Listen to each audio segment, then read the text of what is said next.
En Tunisie, je vous le disais, les affrontements entre manifestants et forces de l'ordre ont repris aujourd'hui dans plusieurs villes. Une nouvelle journée de colère après un week-end sanglant qui a fait au moins 14 morts selon le gouvernement, plus de 20 selon l'opposition.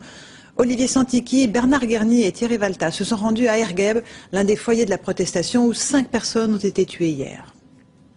Pour entrevoir la réalité de la situation en Tunisie, il faut sortir de nuit sans notre inséparable escorte policière. Direction l'hôpital de la ville d'Ergueb, au centre-ouest de la Tunisie, où l'on nous a signalé des affrontements avec la police dans la journée d'hier. Sanglants et dans un premier temps passés sous silence par le gouvernement, que les activistes accusent de minorer le nombre de civils tués un peu partout dans le pays. Documents et témoignages sont sans appel. 5 morts, dont une mère de famille de 26 ans abattue dans le dos. Un membre de l'hôpital parle d'état de guerre et de snipers, et il n'est pas le seul. J'ai vu les snipers sur les toits.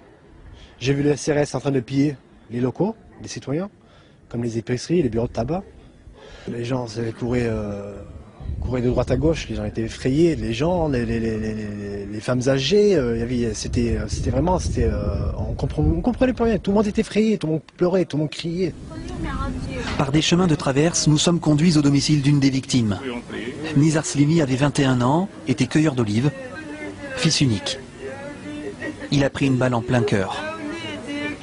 Son père, ancien militaire, ne veut pas être dupe. Il dénonce la BOP, l'équivalent des CRS en France. Il tire sur les gens au-dessus de la ceinture pour tuer. Parce que s'il tire sur les gens ne meurent pas. C'est exprès. On tue les gens, c'est normal. Nous sommes dans une jungle.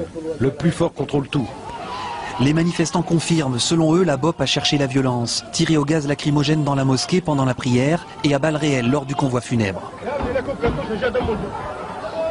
Le résultat du tir devant la mosquée, une deuxième victime tombe, s'appelle Jabali. Jusqu'à ce que les militaires remplacent ces policiers pour faire baisser la tension. Le ministère de l'Intérieur déplore plusieurs blessés dans ses rangs, dont 2 dans un état critique. Aujourd'hui, les heurts et les coups de feu ont repris avec le retour des CRS tunisiens. Nous avons voulu revenir à Ergueb, bouclé par les forces de l'ordre. Mais malgré notre autorisation de tournage en bonne et due forme, nous avons été refoulés, officiellement pour notre sécurité.